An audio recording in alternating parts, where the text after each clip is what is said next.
santamente a esta mesa intitulada Verdades e Mentiras de Fernando Pessoa.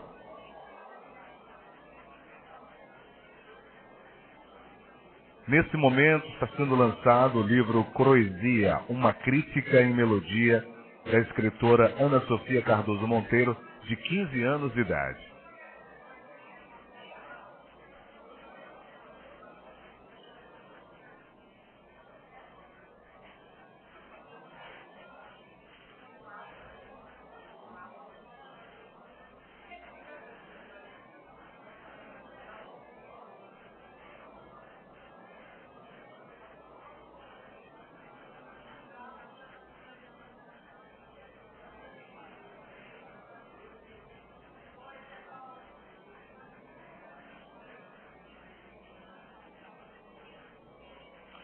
Convidamos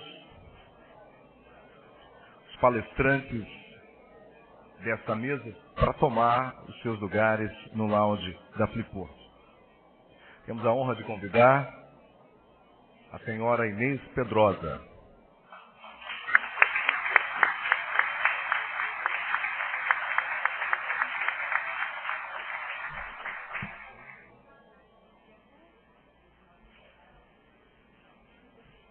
Convidamos o senhor José Paulo Cavalcante Filho.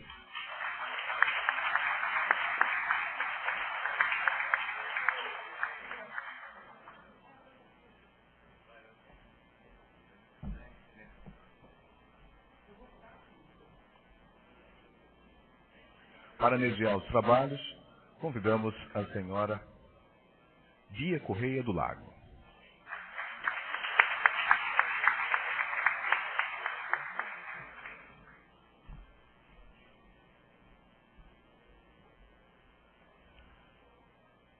Um breve perfil biográfico dos palestrantes desta mesa. Inês Pedrosa, escritora e jornalista portuguesa, colaboradora de importantes veículos como a revista Ler, da qual é atualmente colunista, e o semanário Expresso, um dos nomes de proa da atual literatura ibero-americana. É, desde fevereiro de 2008, diretora da Casa Fernando Pessoa, em Lisboa. Publicou, entre outros livros, A Instrução dos Amantes, Nas Tuas Mãos, Fazes-me Falta, A Menina que Roubava Gargalhadas, Fica Comigo Esta Noite e A Eternidade e o Desejo. José Paulo Cavalcante Filho é advogado e escritor. Foi ministro da Justiça no início da transição democrática Tancredo Sarney. É autor de O Mel e o Fel e prepara a biografia de Fernando Pessoa a sair no próximo ano. Bia Correia do Lago é carioca, editora de livros de fotografia e autora do catálogo completo do pintor holandês Frans Post, que pintou o Nordeste brasileiro no século XVII. Além disso, apresenta desde 2001 o programa Umas Palavras no canal Futura, que entrevista semanalmente escritores e compositores. Será a Bia Correia do Lago a mediadora desta conversa.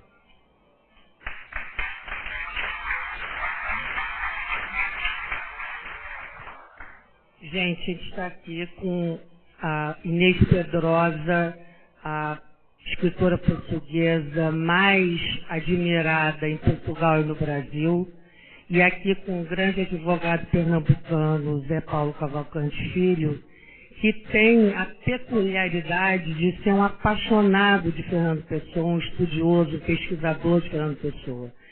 Então, além da gente conversar sobre Fernando Pessoa, que ele vai começar, porque a gente é a maioria, né, Inês? Então, a gente cede a primazia ao homem. Então, começa o Zé Paulo falando sobre o que ele pesquisou sobre Fernando Pessoa e o Brasil, uma coisa super interessante. E depois a Inês vai conversar com a gente sobre a experiência dela na casa de Fernando Pessoa e também sobre os livros dela, principalmente o último, A Eternidade e o Desejo, que é um dos concorrentes ao prêmio Portugal Telecom. E a resposta a gente vai ter terça. Aliás, essa Fliporto tem o luxo de ter aqui 3 finalistas portugueses do Prêmio Portugal Telecom. O Peixoto, o Gonçalo M. Tavares e a Inês. Enfim, o Zé Paulo vai começar e vai falar 15 minutos. Alguém vai me levantar uma tabuleta para me lembrar por ali. E depois a Inês, a gente conversa de outra maneira, porque você tem uma coisa preparada, né, Zé Paulo? Você acha que dá em 15 minutos? Vamos dar. Sobrar bem, vamos dessa. Bom dia, muito prazer estar aqui ao lado de 2 mulheres. A virtude está no meio. E é o seguinte, esse pessoal, esses intelectuais são complicados. Mário Hélio tinha dito que era meia hora. Como eu desconfio desse povo, eu vou fazer uns 5 ou 6 minutos a menos. Aí chega que ele diz que é 15 minutos. Então eu vou fazer o seguinte, eu tinha dividido a conversa em 2 tempos, vou pular o primeiro, que talvez fosse até o objeto da conversa, que é o seguinte, as relações entre Pessoa e o Brasil eram muito fortes, as marcas de Portugal, do Brasil em Pessoa, há numerosos textos, há projetos de um álbum de Portugal, há uma editora, Cosmópolis, que devia cuidar só do Brasil. A revista Orfeu que ele fez era dirigida por um brasileiro que morava em Portugal, por um português que morou no Brasil, e tinha sede em Portugal, na rua Humaitá, 104. Nunca houve nem esse endereço, mas só na primeira edição que, no segundo exemplar de Orfeu, já desapareceu a sede lá de... Então eu ia acabar esse pedaço para dizer que, apesar de tanto apreço, ele no manifesto nos dedica algumas palavras bem pouco lisonjeiras. Aí ele diz, e tu, Brasil, República Irmã, entre aspas, blague de Pedro Álvares Cabral, que nem te queria descobrir. Acontece. Depois diria que o ponto de união entre Pessoa e o Brasil são de um lado a língua e de outro o sebastianismo. Se for o caso, conversaremos sobre isso depois. Depois diria que há 4 ou 5 heterônimos ligados no Brasil. Eduardo Lança, isso é uma coisa curiosa. Antônio Coelho, em 1966, listou 18 heterônimos. Nossa amiga Tereza Rita Lopes, em 90, listou 72. Eu no livro dou muito mais do que 100 com as biografias de cada um deles. Mas desses muito mais que 100, 4 ou 5 aparecem ligados ao Brasil. Eduardo Lança, nasceu no Brasil. Ricardo Reis, que escolheu o Brasil para o seu alto exílio. Abílio Fernandes Quaresma e Acúcio Urbano, que escrevem texto sobre o Brasil. E um quinto, talvez, Carlos Otto, escreveu um livro chamado Tratado de Luta Livre, Método e Velô, que quando você vai olhar é a nossa capoeira que nasceu em Angola e fez fama na Bahia. E eu ia acabar esse pequeno... A música da juventude, que eram músicas, algumas delas ligadas ao Brasil, e por fim, a coleção de selo de Pessoa, tem relação com o Brasil, e a irmã de Pessoa, Teca, definia a coleção como, cito, um álbum enorme, pesadíssimo e muito valioso. Estava certa em relação ao peso, que ele pesa exatamente 5,5 kg. Agora, valioso é discutível, porque de 605 selos, só, quando veio para minha irmã, aqui só estavam 380. 225 desapareceram, inclusive todos os de Portugal.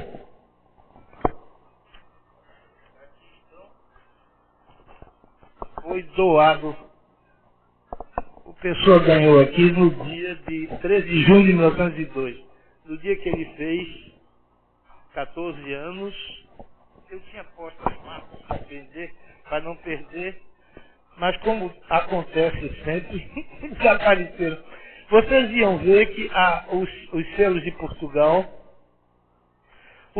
aqui está, os selos de Portugal foram arrancados, e por último dizer que o Brasil, coitado, não tem um único selo de pessoa. Mas então, em função da hora, eu vou conversar com vocês sobre a segunda parte da conferência, que foi, para mim, a mais divertida, que era o seguinte, é que quando você passa 6 anos, mais de 6 anos, pelo menos 4 horas por dia, o que era divertido é que a cada passo da leitura o Brasil vem à mente. Não é que os autores tenham copiado pessoa, não. Em algumas vezes isso pode até ter acontecido. Mas é que você lê e a presença do Brasil aparece. Então, como a conferência cortou para metade, eu vou conversar só sobre essa segunda parte dessa experiência, que é como eu escrevendo e o Brasil vai aparecendo, e vou citar por ordem alfabética. O primeiro é Ariano Suassuna. Um dos mais importantes decanones de pessoas chamava Abílio Quaresma, ou Quaresma Decifrador, o que faz lembrar Quaderna Decifrador, que é o Pedro Diniz Quaderna de Ariano na Pedra do Reino. O que é de engraçado nisso é que eu conversei com o Ariano, o personagem de Ariano ia se chamar Quaresma Decifrador, que é uma homenagem ao deslocado herói de Lima Barreto, Policarpo Quaresma. Então, se tivesse permanecido, exatamente como de pessoa, acabaria sendo Quaresma Decifrador. Segundo personagem é Ascenso Ferreira, que uma das frases favoritas de Pessoa, como confirma uma colega de trabalho dele na Casa Moitinho, Maria das Graças Ferreira do Amaral, era: estive a descansar de não fazer nada. O que a nós, pernambucanos, certamente lembrará a filosofia de Ascenso Ferreira, que cito porque há não pernambucanos na sala, que diz assim: hora de comer, comer. Hora de dormir, hora de vadiar, hora de trabalhar.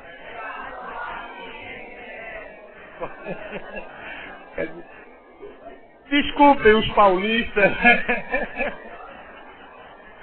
Agora, Carlos Drummond de Andrade. Pessoa escreveu: tudo que sonho ou passo, o que me falha ou finda, é como um terraço sobre outra coisa ainda.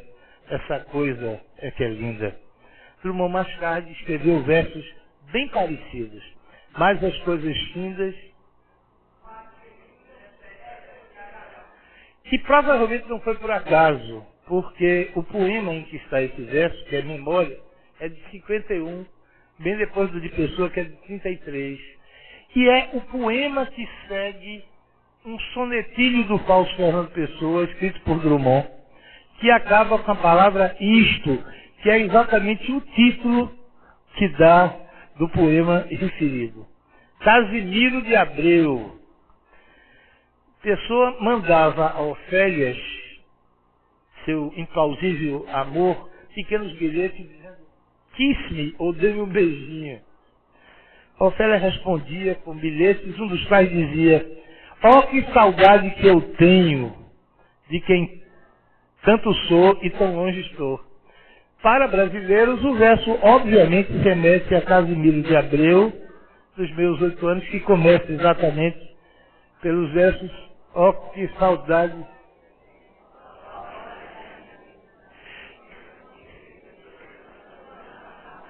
Muito obrigado, Vasco. Em 11 de janeiro de 30, Ofélia sai de sua vida para sempre. Segundo Pessoa, aspas, com rancor, com humilhação, mas também com grande alívio. A última carta dele foi banal como todas as outras. A carta com que se despediria dignamente de Ofélia jamais escreveu. Não obstante, Ofélia sempre o consideraria o seu grande amor, como confessa numa carta de 1985. Entregue a um jornalista sob o compromisso de só ser divulgada depois que ela estivesse morta. Depois, vela em segredo o seu amor no Hospital São Luís dos Franceses. Esse episódio ainda não está recenseado, vocês verão no livro.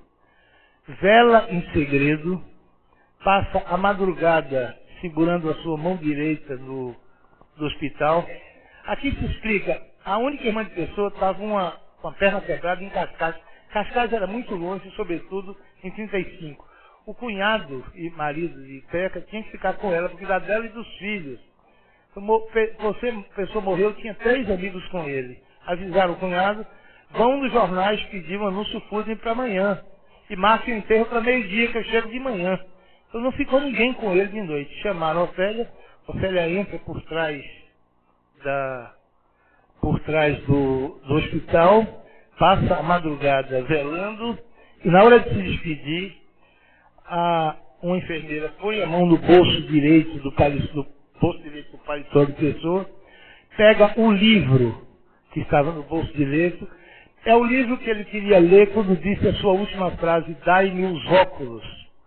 E disse, eu acho que ele gostaria que ficasse com a senhora. É esse livrinho aqui, que foi dedicado à Pessoa por Alfredo da Cunha, prefaciador do livro, e também foi entregue com o compromisso de só tornar público depois que a Ofélia estivesse morta. Será a Pessoa se arrependido de se despedir desse amor? Talvez ninguém nunca saberá. Catulo da Paixão Cearense trata-se do único brasileiro citado em poesia de Pessoa. Como um caixeiro tem o péssimo verso, como o caixeiro tem ficado a um balcão nulo, não acontece estar amante Catulo, nem a pasta Conselho de Estado. Não foi só esse, há diversos outros textos escritos, dos quais mais notório é um texto chamado Herófato e a Busca pela Imortalidade. Esse Catulo é um contemporâneo de Pessoa, famoso autor de Lá do Sertão, embora na hora de registrar a música tenha se esquecido, entre aspas, de nomear seu coautor, que é João Pernambuco. Catulo da Paixão Cearense, apesar de ter nascido em São Luís do Maranhão e ter morrido no Rio de Janeiro. Machado de Assis. Pessoa o admirava tanto que incluiu Memórias Póstumas de Brás Cubas na relação de livros a serem editados por sua editora Olisipo. Manezinho Araújo. Pessoa é o primeiro caso na poesia mundial de merchandising poético. Ele trabalhava numa empresa de publicidade, Manuel Martins da Hora era seu gerente, empresa nacional de publicidade, cujo capital era da General Motors. E ele escreve ao volante do Chevrolet, pela estrada de Sintra, ao luar e ao sonho, na estrada deserta, sozinho eu guio. Por que ao volante do Chevrolet? Porque o Chevrolet era uma marca da General Motors. Eu tentei descobrir aqui no Brasil qual foi o primeiro caso de merchandising em automóvel no Brasil, e é de 39, chamado O Carreté do Coroné, de Manezinho Araújo, que diz assim: seu doutorzinho comprou um carro Ford, que outras coisas mais melhor, garanto que ele não quer. Seu doutorzinho carrega a mulher dos homens, está bancando o lobisomem, tendo o carro Chevrolet. Perdeu para isso. Manuel Bandeira, mestre Bandeira. No fim da vida, Pessoa passa a escrever textos duros contra Salazar. Também poemas, das quais o primeiro foi Liberdade, que acaba assim: e mais do que isso, foi Jesus Cristo, que não sabia nada de finanças, nem coisa que fizesse biblioteca. Por que mais do que isso foi Jesus Cristo? Porque Salazar é conhecido como dominicano. E um dominicano, na liturgia da igreja, não se pode comparar a um dos 3 membros da Santíssima Trindade, que é Jesus Cristo. E por que não sabia nada de finanças? Porque Salazar era, no Porto, professor de Ciências das Finanças. Em 28 veio para Lisboa para ser ministro das Finanças. E porque ele não fosse que tivesse biblioteca, Salazar se gabava de ter uma das maiores bibliotecas de Portugal. Certo é que ele começou, sobretudo a partir de 35, a escrever poemas duríssimos contra Salazar, inclusive 3 assinados pelo heterônimo Um Sonhador Nostálgico do abatimento e da decadência. É um nome esquisito para assinar uma poesia, mas a explicação é que se encontra no discurso que Salazar fez na premiação de Mensagem. Mensagem é o único livro de Pessoa, o mais importante, ele escreveu 7, publicou 7. E é uma coisa engraçada, porque nesse que tem, dedicado ao Vitoriano, que é o, por ele dedicado ao Vitoriano, é o primo de Pessoa, Vitoriano Braga. Uma das coisas que eu sou muito grato à dona Inês Pedrosa é não apenas ela franqueou a Casa Fernando Pessoa, mas inclusive me deu acesso a algumas edições reservadas, como uma edição em que Pessoa fez anotações para corrigir a primeira exemplar de Mensagem. E realmente, todas essas anotações foram feitas na segunda. O que é curioso é que uma pessoa metódica escolheria um exemplar para fazer as correções. A pessoa não fez isso, tanto que no exemplar que eu tenho, há numerosas correções. Quer dizer, um exemplar dele fez correções está na casa da Pessoa. Aqui está a letra inequivocamente de Pessoa, há numerosas passagens como essa. Aqui onde tinha temer, ele bota tremer, interrogação, acabou tremer. Foi bem. Em Pessoa, o desabou. Então ele escrevia, vou citar um único o começo de um dos poemas críticos a Salazar. Ele dizia assim: este senhor Salazar é feito de sal e azar. Se um dia chove, a água dissolve o sal e sob o céu fica só azar. Manuel Bandeira escreveu Brincadeira com o nome de Salazar, Craveiro dá-me uma rosa, da mesma linha, que diz assim: Craveiro dá-me uma rosa, mas não qualquer general, que eu quero craveiro a rosa mais linda de Portugal. Não me dê rosa de sal, não me dê rosa de azar, não me dê craveiro rosa do jardim de Salazar. Maravilha. Não só isso, a consoada de Bandeira de 52 quase reproduz o aniversário de Álvaro de Campos, que é de 29. Diz Pessoa, a mesa posta com mais lugares. Diz Bandeira, a mesa posta com cada coisa em seu lugar. E por fim, em 25, Bandeira fala em pneumotórax na vida inteira que poderia ter sido e não foi, né? Fica 33, sangue argentino. Enquanto em Pessoa usou essa palavra frente numerosíssimas vezes, embora nele haja só a conformação com a derrota. Eu no livro cito 14, mas escolhi apenas 3 aqui para vocês verem como estão próximas as imagens. Primeiro, a primeira frase escrita nessa linha escrita da Pessoa, que é de 1910, em seu próprio nome, e só me resta a ânsia indefinida do que poderia ter sido e não foi. Depois, no livro do Desassossego, Bernardo Soares, aquilo que fui e nunca mais serei, aquilo que tive e não tornarei a ter. E por fim, o pecado original de Álvaro de Campos, há quem escreverá a história do que poderia ter sido. Será esta, se alguém a escrever, a verdadeira história da humanidade. Maximiano Campos. Em 2 de julho de 35, Pessoa escreve poemas sobre a ditadura de Portugal, como se estivesse falando dele mesmo, já sentindo o fim. Entre eles, esse: tanto que é feito de quem foi, nada, nem fé, nem lei, nem mar, nem porto. Em Mensagem, Nevoeiro, a imagem se renova. Nem rei, nem lei, nem paz, nem guerra. Dos dois casos, evocando o primeiro romance de Maximiano Campos, que é de 68, nem sem lei, nem rei, um épico do cangaço, que deixou personagens imortais como Diego Lamparina, Paixão, Seu Cazuza, Tibio, Dona Dora, o Barra Mansa. Oliveira Lima. Pessoa e seu grupo não gostavam de Júlio Dantas. No presidente da Academia Portuguesa de Letras, manifesto, a Almada chegou a dizer dele: o Dantas usa cerola de malha. O Dantas nu é horroroso. Se o Dantas é português, eu quero ser espanhol. Deu-se que o tal do Oliveira Lima chegou lá e danou-se a elogiar o Dantas. Aí o Pessoa queimou-se, danou-se e disse o seguinte: entre as muitas críticas, as afirmações que faz são tão incorretas, a imprecisão que transmite é tão notavelmente falsa, sendo impossível, dentro de limites decentes, emendar a massa de críticas. Oliveira Lima também não tinha muitos admiradores no Brasil. Entre os desafetos estava Emílio de Menezes. Todo sindicato, quando ele saía de braços dados com a mulher Flora em Copacabana para passear, o Emílio de Menezes dizia: ali vão a flora e a fauna da literatura brasileira. Oliveira Lima também, o Emílio também dedicou poemas a Oliveira Lima, um dos quais chama-se O Plenipotenciário da Facúndia, que até Manuel descreveu numa conversa que fez recentemente.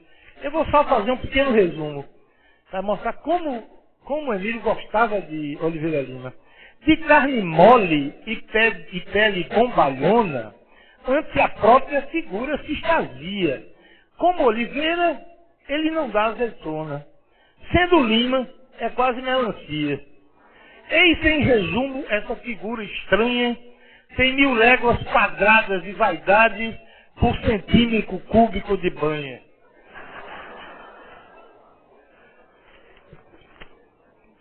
Estou acabando. Torquato Neto. Alberto Caeiro da Silva, em um last poem de seus poemas em conjuntos, diz: é talvez o último dia da minha vida. Saudei o sol, levantando a mão direita, mas não o saudei, dizendo-lhe adeus. Só que Pessoa, às vezes, escrevia várias versões da frase para depois escolher uma. E a outra versão que ele tinha escolhido era para dizer adeus.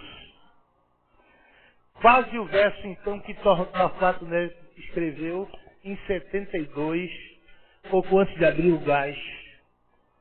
E eu procurei Edu, e Edu me garantiu, quando recebeu a letra para musicar, nem suspeitou que eram palavras com que Torquato se despedia da vida. E as palavras finais que lembram o verso de Pessoa, vocês se lembrarão bem. E, no entanto, eu queria dizer: vem, eu só sei dizer, vem, nem que seja só para dizer adeus. Torquato, como Alberto, morreu cedo e só. Vinícius de Moraes. Estou acabando. Escreve Pessoa: meu corpo pesa no meu pensamento de nunca deslocar-me até a alma e ter sempre o momento aqui eterno enquanto dura.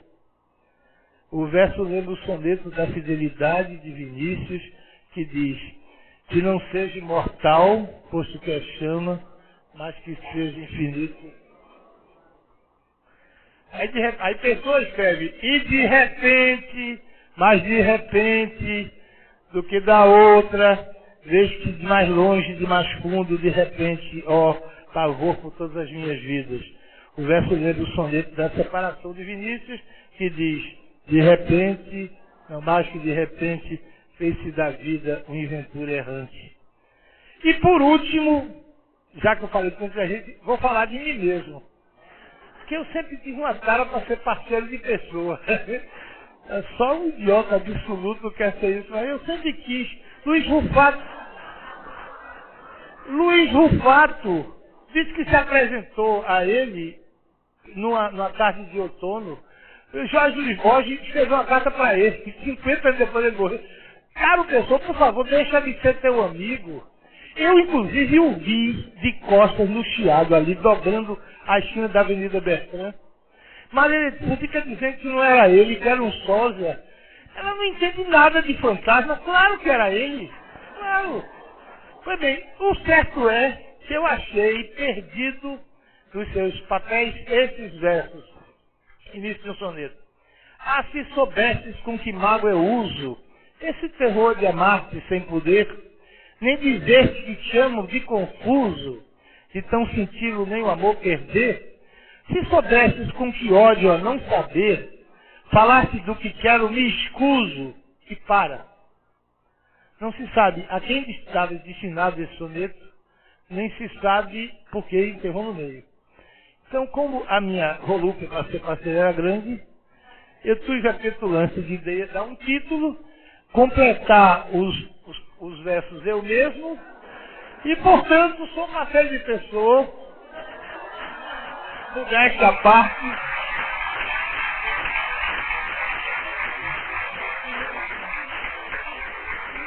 não é para me gabar, não.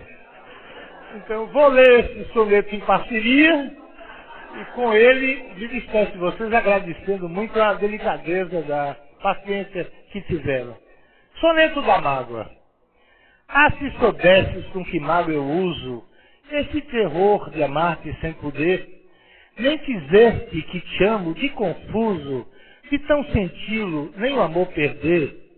Se soubesses com que ódio eu não saber, falar-te do que quero me escuso, entenderias que nesse escrever revivo a alma de um poeta luso, porque te amo como quem te odeia, como se o Cristo ao fim daquela ceia beijasse o rosto do seu traidor, e te desprezo como quem tonteia, como se o sal que corre em tua veia fosse a semente desse nosso amor. Muito obrigado.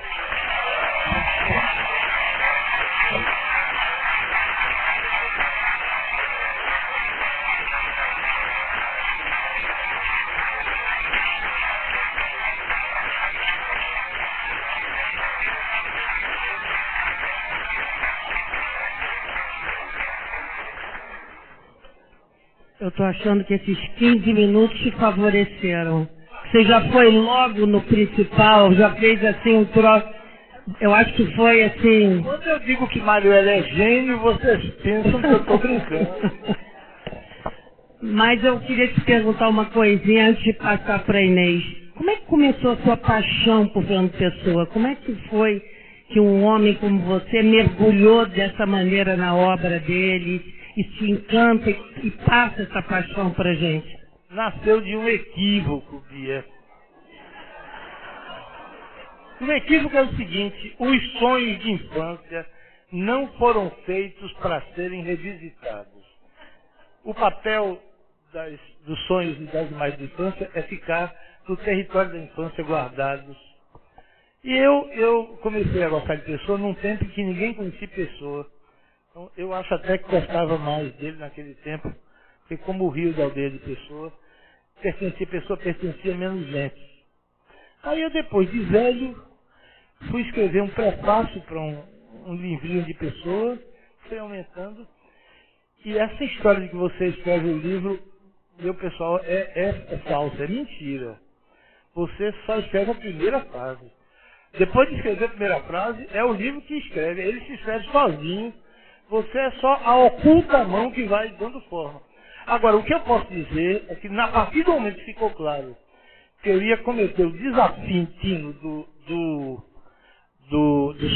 realizar o sonho de infância, aí, Bia, há dois tipos de pessoas, os felizes e os alucinados. Os felizes é que sentem que uma coisa está boa, encerram. Os desesperados é que, enquanto acha que pode fazer melhor, não está pronto. Não está pronto. É o segundo caso. Não é, mas é um desespero, porque ninguém deve pretender ser o melhor de todos, porque isso é uma ilusão vã, quase ninguém consegue. Agora, eu nunca admiti que você não pudesse ser o melhor que você pode ser. Enquanto eu achar que pode fazer melhor, aí é um desespero, ir 200 vezes a Lisboa, a rodar Paris atrás de umas cartas que eu quase achei. Umas cartas de pessoas. Eu vou explicar isso. Pessoa guardava cópia de tudo que escreveu e botava numa arca. Uma mala velha de couro. Dona Manuela Nogueira me disse, eram vários objetos, sobretudo a arca. Agora, o mais íntimo amigo dele, ele guardou as 216 cartas que Sacaneiro escreveu para ele e não guardou nenhuma das que mandou de Sacaneiro.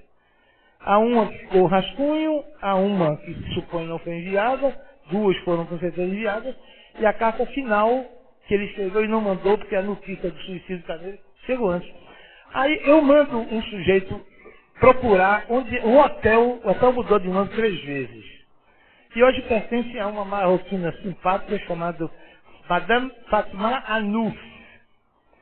Aí diz, olha, por acaso, porque o comerciante, o último amigo de Pessoa, declarou que botou na mala dele as cartas.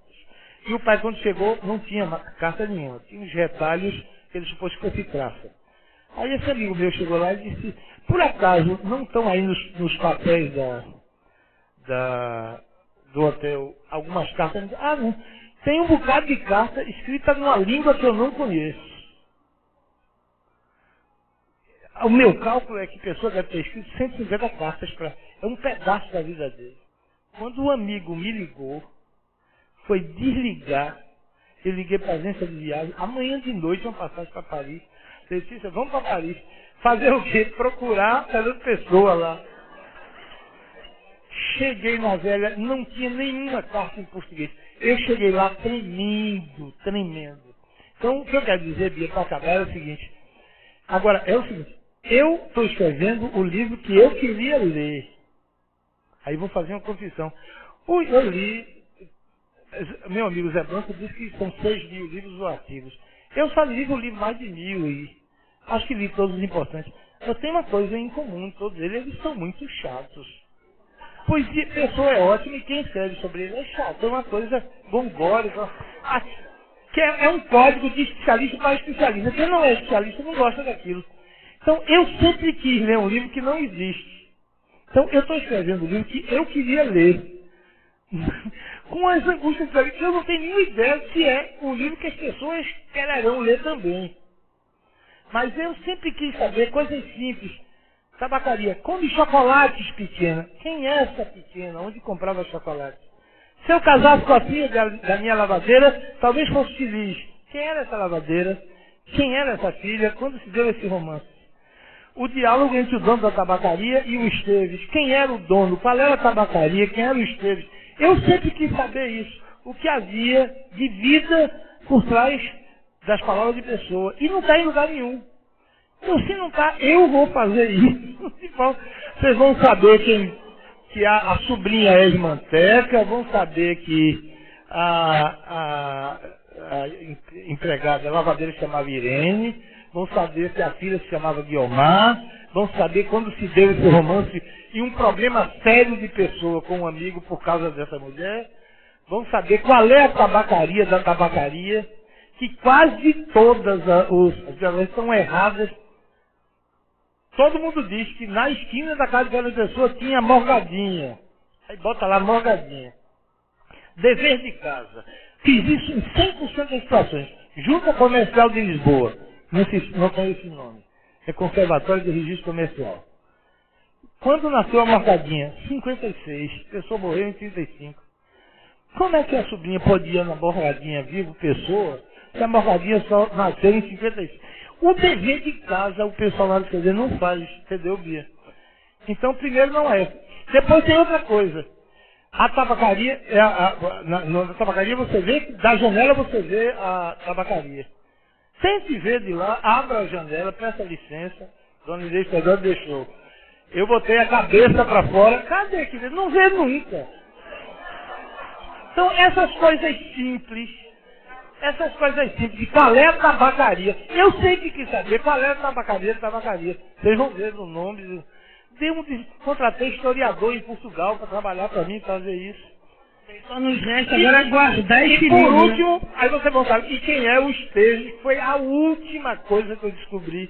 O homem lá de cima deve ter me iluminado, vocês vão ter. Então, é o livro que os outros vão gostar de ler? Eu não tenho nenhuma ideia. Agora, é o livro que eu queria. O pessoal se divertiu aqui, você já conseguiu um monte de comprador desse futuro livro.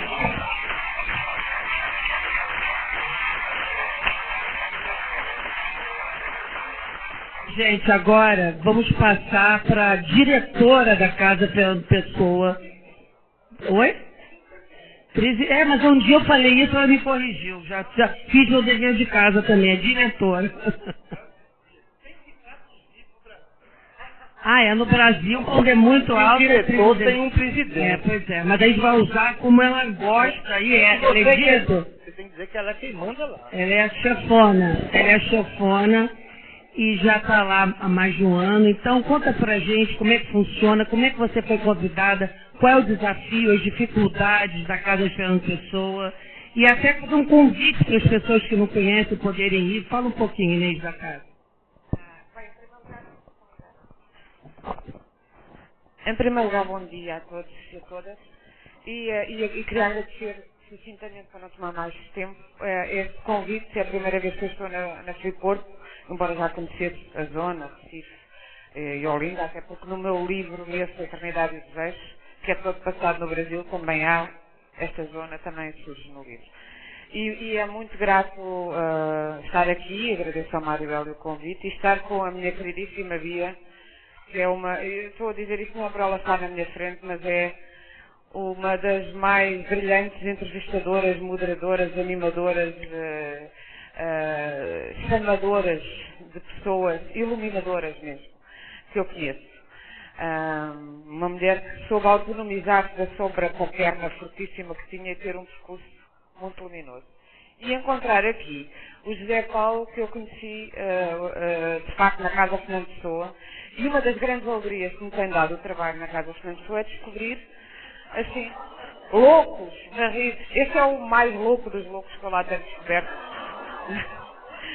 Porque eu também pensei, se a Bia lhe perguntou agora, o que é que este homem vem fazer? E eu acho muito bonita essa procura dele, muito bonita e muito necessária, porque o Pessoa, daquilo que me tem sido dado conhecer, e é evidente que eu aceitei o encargo, início com muito medo, porque eu não estava candidata a mandar em coisa nenhuma, a não ser a mim mesmo o que é muito complicado, e na minha escrita, e a ter o tempo livre, mas aceitei pelo amor que eu tinha, mas um amor muito mais vago. Aliás, o meu tipo de amor, já percebi que em relação aos escritores aqui do Brasil, o amor que eu sinto pelos outros escritores, ou a minha forma de amar, é um bocadinho mais libertária, é um bocadinho mais, se quiserem, promíscua. Eu não me importo nada de amar quem tem outros amantes. E desde a Tatiana, que só queria a Clarice só para ela, eu desde que descobri a Clarice, quero encontrar, sobretudo em Portugal, agora já vai sendo fácil, mas no início não era tão fácil, com quem eu posso falar deste amor que eu tenho. E com o Pessoa eu fico muito feliz por ver multiplicar o amor pela Pessoa. Mas este trabalho de minúcia é muito necessário, porque as pessoas, os estudiosos que se multiplicam e que são outros tantos heterónimos, não é só você que é heterónimo de Pessoa. Eu acho que a Pessoa, propositadamente, de facto, acho que cada vez mais me parece que houve um propósito nele em deixar, por um lado, muitas cópias tudo em arcas, mas por outro lado, tudo incompleto. E eu acho, para um homem que sabia exatamente o ano em que ia morrer, e enganou-se por pouco na data, um homem que era um astrólogo excelente e que fez o seu horóscopo e sabia que ia morrer naquele ano, se ele deixou a obra incompleta, foi porque o quis, ou porque era um perfeccionista extremo, como já aqui foi dado exemplo de ele corrigir incansavelmente o que escrevia, e portanto não conseguiu acabar. Mas ele tinha a noção de que tudo o que ele deixasse em suspenso seria depois reconstruído e constituiria uma obra infinita, um livro infinito, em que se passaria uma coisa que é o fim dessa separação artificial, cerimoniosa, pomposa, entre poesia, prosa, vida e obra. A obra dele é o estilhaçar de tudo isso. O livro é um homem que é conhecido, é um poeta que é conhecido, tornou-se best-seller por um livro de prosa, que também não é um livro de prosa convencional, que é um romance, que é um poema, que é também um monólogo teatral, que é tudo ao mesmo tempo. Como toda a heteronomia dele tem a ver com um artifício teatral e com uma verdade muito, muito forte. Mas este tipo de... E por outro lado, o Pessoa era muito rigoroso. Eu descobri em relação a um texto que nós tornámos em peça de teatro na Casa Fernando Pessoa, ele escreveu um texto muito curioso, de um semi-heterónimo, eu penso que é semi-heterónimo porque não há nenhuma biografia conhecida dessa senhora, talvez agora na biografia que aguardamos possa aparecer, que é a Maria José. Ele tem um semi-heterónimo feminino que escreveu, é uma corcunda que escreveu ao serralheiro que escreveu a um serralheiro pelo qual estaria apaixonada uma carta de amor, lindíssima. Chama-se Carta da Corcunda ao Serralheiro. E esse texto, da Corcunda é uma mulher com corcunda, sim. Corcunda. E Quer dizer, é um heterônimo de uma mulher corcunda. Mas que se pensaria ter sido puramente imaginado. Ora, a tal sobrinha, se embora a sobrinha se possa enganar sobre nomes de lojas no tempo, a verdade é que a sobrinha que viveu com ele naquela casa até aos 11 anos diz que se lembra de ver o tio muito fascinado por essa mulher, uma mulher corcunda, de facto, que passava o dia à janela em frente à casa, que é hoje a Casa Fernando Pessoa, e onde ele morava. E, portanto, havia mais âncoras na realidade do que se imagina, como sempre há em todas as obras, penso eu. A única incursão assim ousada que eu fiz foi como fizemos essa peça de teatro lá, só a Carta da Corcunda. Depois a atriz que fez, a Ângela Pinto, aliás, uma excelente atriz que fez a Corcunda, quis fazer a resposta do serralheiro. E eu tinha feito para uma revista que me tinha desafiado a isso, a resposta do serralheiro. Já que Pessoa se tornou mulher, eu tornei-me homem para ser o serralheiro que tinha descoberto a carta daquela sua apaixonada e lhe tinha respondido. E depois montámos fora da Casa Fernando Pessoa, uma vez que o texto era meu, não quis misturar, essa outra experiência com os dois textos. Então, tem sido muito bom porque é uma casa que funciona e convido todos e todas a, quando visitarem Lisboa, perguntarem, porque não é no Chiado, não é no centro da cidade, é no bairro de Ponte de Ourique, que não é um bairro turístico, mas que vale muito a pena ver, até por isso, é um bairro mais lisboeta, mais tradicional. E a casa tem uma biblioteca de poesia, especializada em poesia, que procuramos que seja, de facto, a melhor biblioteca de poesia portuguesa. Tem o seu tesouro, que o José Paulo já consultou, que é a biblioteca pessoal do Fernando Pessoa, que é também um manuscrito do Fernando Pessoa, uma vez que ele anotava tudo. Neste momento, a exposição que lá temos é um exemplo, nós quisemos mostrar a que ponto a poesia do Pessoa é infinita e infixável. Ele tem, por exemplo, há muitas, mas esta oda de Ricardo Reis tem 20 variantes e nós pedimos a um informático que pusesse num programa de computadores o poema com as variantes, a ver quantos poemas diferentes nasciam da combinação dessas variantes. Nasceram 2000 e não sei o número bom, mas nasceram assim milhares de poemas. Nós pusemos uma pequena parte na parede da casa e como nunca mais terminavam as variações dos poemas, ocupámos também a fachada. Neste momento a casa tem a fachada e o interior, está transformada em casa-poema, em livro, para se ver a que ponto é impossível descobrir um Fernando Pessoa e a que ponto ele é de todos nós. Portanto, fazemos exposições, temos um auditório onde fazemos conferências, debates, apresentações de livros, etc. Teatro, espetáculos de música. Já temos tido muitos encontros também entre Portugal e o Brasil. Eu cheguei em fevereiro, em abril fizemos o primeiro Letras em Lisboa, em parceria com o Fórum das Letras de Ouro Preto, um festival literário também com música e com outras valências. Fizemos, e temos um serviço educativo, trabalha com as escolas, enfim, temos uma série de atividades. Agora, em dezembro, se alguém puder ir lá em dezembro, celebramos os 75 anos da mensagem, que já aqui foi falado, o tão importante livro de Pessoa, e além das relações de Pessoa com o Brasil, que aqui já foram explicadas, vamos ter uma conferência de António Cícero e Caetano Veloso, são dois extraordinários, como todos aqui sabem, poetas e pensadores do Brasil, além de outras coisas, não é? No caso do Caetano, músico também.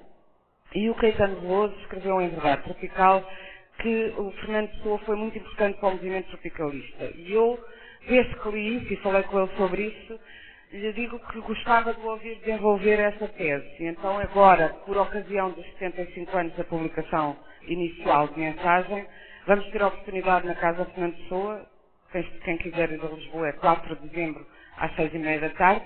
É entrada franca, como tudo o que fazemos ali. É uma casa-museu, está sempre aberta, exceto aos domingos, como museu, e sempre aberto. Os seus eventos também são gratuitos, porque é um equipamento de cultura do município de Lisboa, da Prefeitura de Lisboa, aberto a toda a gente. E, portanto, vamos ter esse momento também de descoberta da influência da filosofia do sebastianismo retrabalhada pelo Fernando Pessoa na gênese do movimento tropicalista brasileiro. Porque você, quer dizer, quem não sabe, a Inês, quer dizer, você podia estar até trabalhando a relação do Pessoa com a Inglaterra, com os ingleses, mas por sorte nossa, você se apaixonou pelo Brasil, né, Inês? Esse último livro se passa na Bahia, a personagem veio para cá, atrás das cartas do Paradão Vieira, Clara, exatamente. Então, Inês, conta pra gente como é que é a sua relação com o Brasil, como é que você descobriu o Brasil e como é que o Brasil entrou na sua vida. Também não sei muito bem explicar, porque é uma coisa dessas de infância, e a infância é verdade que nós devemos guardá-la, mas por outro lado, e agora pegando também no que disse aqui o João Paulo, o Fernando Pessoa, por exemplo, é um produto puro de uma infância não ultrapassada. E eu acho que a infância é muito mais forte, e não especificamente e somente freudiana, mas muito mais forte do que podemos pensar. E eu penso que foi muito importante para mim ter tido contacto com a literatura brasileira muito cedo, porque quando eu era pequenina, eu nasci em 62 e depois durante os anos 70, sobretudo até à nossa Revolução, que foi em 64, a literatura brasileira, sobretudo ficção, era muito popular, mas também alguma poesia. Eu tinha para aí uns 9 anos, deram-me uma antologia do Manuel Bandeira, que foi assim uma fascinação para mim, e outra do Drummond. E antes disso tinha-me oferecido muito pequenininha o Meu Pé de Laranja Lima, e de seguida comecei a ler um pouco às escondidas, porque percebi que era coisa para adultos, que os adultos não queriam muito que se lesse, o Jorge Amado todo, que era um best-seller incontestável, e o Érico Veríssimo, sobre tudo isso. E daí eu lembro-me do impacto que a Clarissa do Érico Veríssimo teve quando eu li com a idade que tinha Clarissa no início do livro, ou ainda mais nova. E perceber que se podia falar do mais importante da natureza humana de uma forma muito simples, de uma forma densa e comunicativa e, no entanto, sem ser solene. Há uma liquidez específica do português do Brasil que sempre me tocou muito. E depois, na adolescência, apaixonei-me pela música popular brasileira, que acho que é a melhor música popular do mundo e a mais sofisticada, para usar aqui uma expressão que foi ontem usada aqui na mesa em que se falou disso e que faz muito sentido. E de forma que sempre senti, a pessoa diz, a minha pátria é a língua portuguesa. Aquilo que nos forma não é a geografia, é essa relação com a língua. E é particularmente curioso a pessoa ter dito isso, dado que ele cresceu também na língua inglesa. Então optou por ter aquela pátria. E eu optei por ter uma pátria que não fosse a da língua portuguesa convencional e só de Portugal, mas das suas variantes e depois, bem, isto é a explicação assim, literata e histórica. Depois a verdade é que cheguei ao Brasil pela primeira vez em 98 e foi assim uma coisa fatal. Passei a precisar de ir ao Brasil todos os anos para continuar a ter a alegria de viver. Mas isso tem a ver...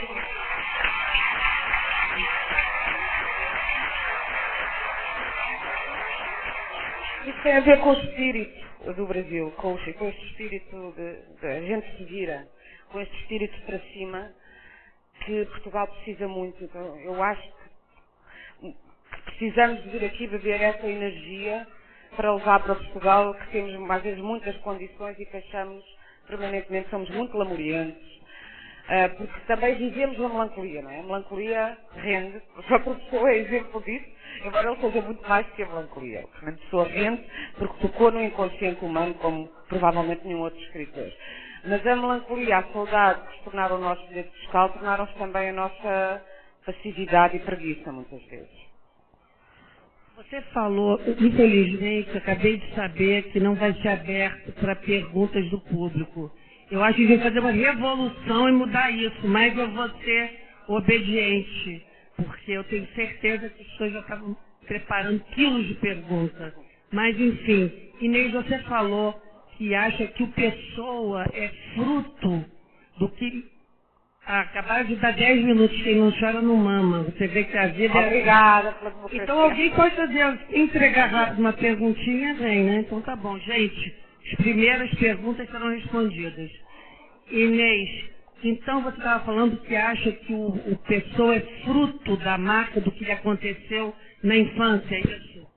Você acha que a infância dele ter morrido o pai muito cedo, o irmão em seguida e ter ido morar na África do Sul, em Durban, isso foi definitivo e marcou a sua vida daí para frente? A solidão, claro que ele reagiu a isso de uma forma porque já tinha qualquer coisa na alma que o levava a isso, não que é só uma coisa. Eu acho, o Eduardo Lourenço, eu já agora gostaria de dizer que apesar de tudo, me parece, nem todos os analistas, os ensaístas, os académicos são igualmente chatos e obtusos. Recomendo muito que leiam o que o Eduardo Lourenço, quer em Pessoa Revisitada, que é o livro que eu tenho aqui, quer num outro livro, que é para mim um poema em prosa, que se chama Fernando, Rei da Nossa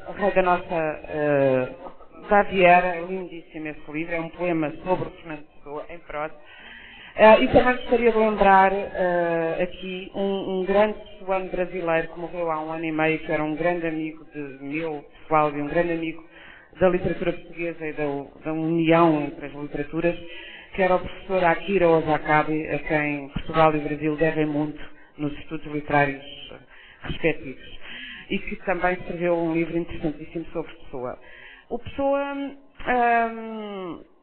eu penso que todos nós somos marcados, e só depois é que vimos a descobrir mais tarde, mas penso que essa solidão, ele inventa o Chevalier de Pá logo depois do pai morrer. E ele realmente nunca fala-se muito da traição da mãe, mas inventam heterônimo, deu 6 anos que esse nome Chevalier Pá. Sim. Morre o pai, já quer dizer, já é uma coisa ele teve que ser pai de si mesmo. E o Eduardo Lourenço fala bastante disso, eu acho que é uma interpretação correta. Mas eu penso também que para lá da biografia há uma solidão essencial que tem a ver com uma lucidez essencial sobre os limites da perfeição humana, sobre o facto do amor nunca se cumprir, já se falou aqui disso esta manhã, muito bem, na mesa anterior, de tudo ter a sua frustração na frente. E ele teve essa lucidez muito cedo. E penso que isso marca definitivamente a gênese da heteronomia e que é tudo, às vezes diz que são falsas máscaras em que ele se escondeu, mas não, são as hipóteses de vida que ele teve. E a vida por escrito é tão viva, como se diz, e alimenta tantas vidas como a vida factual, digamos. Bom, gente, vamos aqui fazer então 2 perguntas para o Zé Paulo e depois uma para a Inês e a gente encerra. Zé Paulo, tem uma pessoa que pergunta se é verdade que o slogan de introdução da Coca-Cola em Portugal foi de Fernando Pessoa e dizia Coca-Cola, primeiro estranha, estranhas, depois entranhas. Isso, primeiro estranhas, depois entranhas. Primeiro estranha-se, depois entranha-se. Ah, tá. Foi bom que você corrigiu até o moço que mandou. Primeiro estranha-se, depois entranha-se. Exatamente. Então, é saber se isso é verdade que Salazar teria proibido a entrada da Coca-Cola. A Inês aí, como portuguesa de plantão, já está confirmando tudo ali. Vou fazer 2 em 1. A Coca-Cola, quando chegava num país, não queria dar o seu slogan.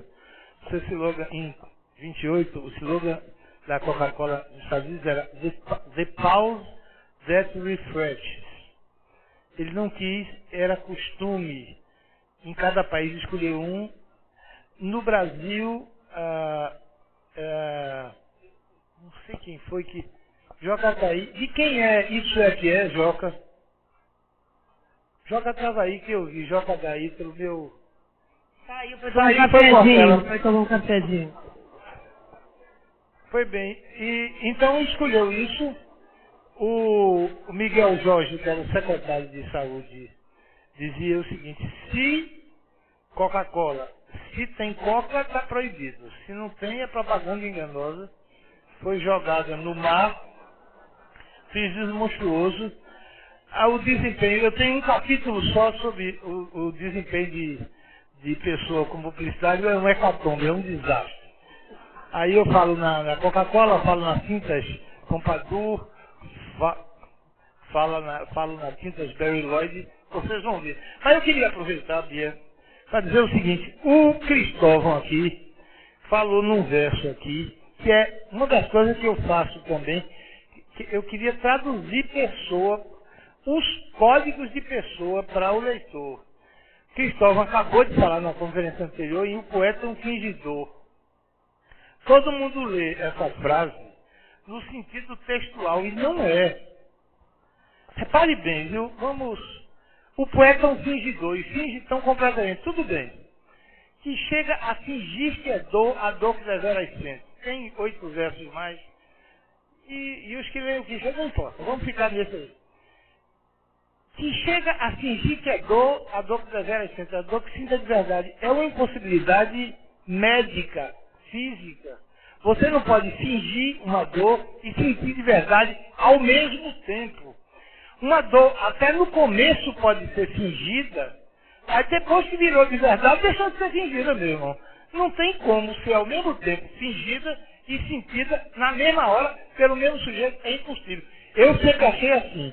Mas não entendi o verso. Estava uma vez numa construção, e aí um pedreiro junto de mim virou e disse: Zé, passarei de fingir.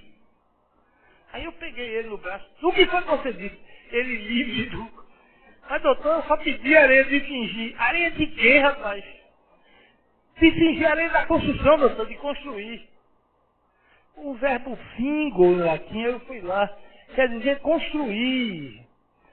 O sentido arcaico de fingir é de construir. O que é o fingimento, senão a construção de uma outra realidade?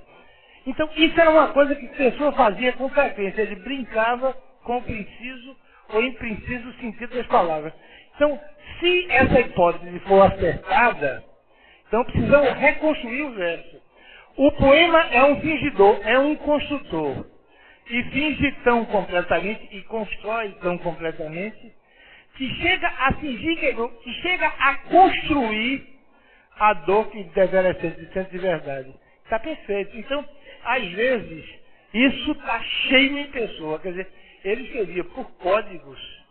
Em primeiro lugar, não tinha imaginação nenhuma, diferente de tudo que se pensa. Essa foi uma descoberta absolutamente fantástica. A pessoa era tudo que era a vida dele, ele estava em volta dele. E aí ele ia, como não tinha, ia pensando. Álvaro de Campos nasce aonde? Em Tavira. Por quê? Terra do avô. Em que dia? 3 de outubro. Por quê? O dia do nascimento de Nietzsche, que era uma de suas admirações literárias. Em 1890. Por quê? Porque em 88 tinha nascido Pessoa, 87 Caeiro, 88 Ricardo Reis, 89 Ricardo Reis, não sobrava outra data. Viajou para Newcastle upon Tyne. Por quê? Porque lá era cônsul Essa de Queiroz. Qual era a profissão dele? Engenheiro naval. Por quê? Porque na casa em que ele vivia, da tia Nica, a gente tia Nica era engenheiro naval. Então, essa coisa. Então, eu no livro tento explicar o que é a realidade de volta e traduzir esses códigos, viu, Bia? Esses códigos que às vezes são escondidos e quando você não conhece, não consegue ler direito. É claro que quem quiser imaginar para o verso um sentido mais literário, fica à vontade, cada um. Agora, eu percebo que neste caso, como em muitos outros, ele foi uma brincadeira com o preciso ou impreciso sentido das palavras. Bom, e agora...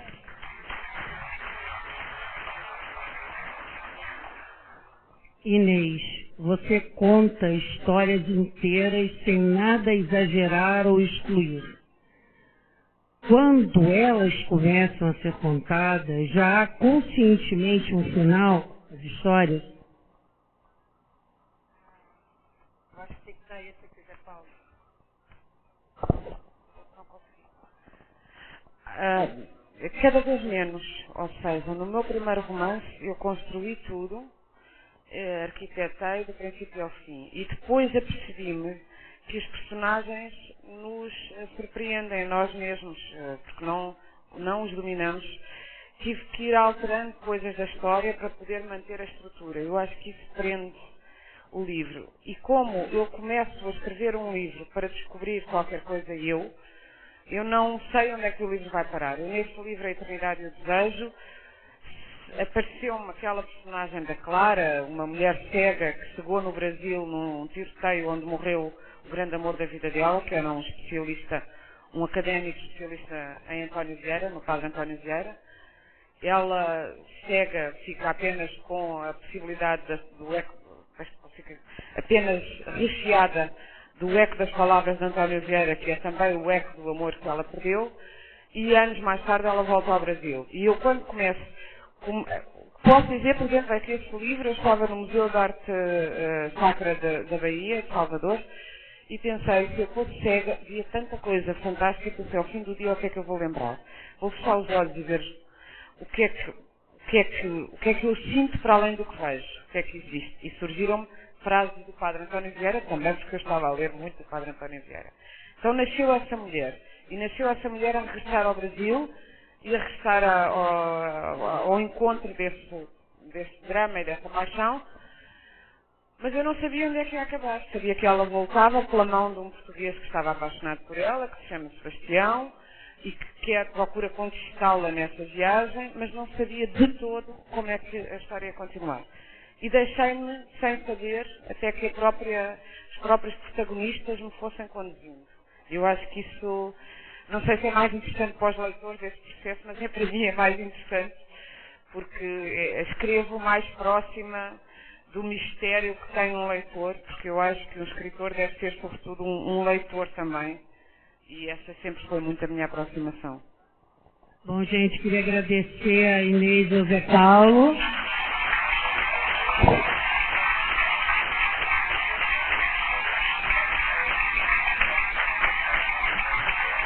A Inês vai autografar o livro dela daqui a pouco, A Eternidade e o Desejo, para quem quiser, tá bom? Em seguida, porque depois ela já vai embora. O Cerimonial Clube Porto agradece a participação da Inês Pedrosa, José Paulo Cavalcante Filho e da apresentadora Bia Correia do Lago. Dentro de mais 5 minutos estaremos iniciando a última sessão, a sessão de encerramento com a conferência do escritor Antônio Scarmeta, intitulada Nasci como Escritor, Contando Algo a Alguém. Moralidade e drama em minha obra.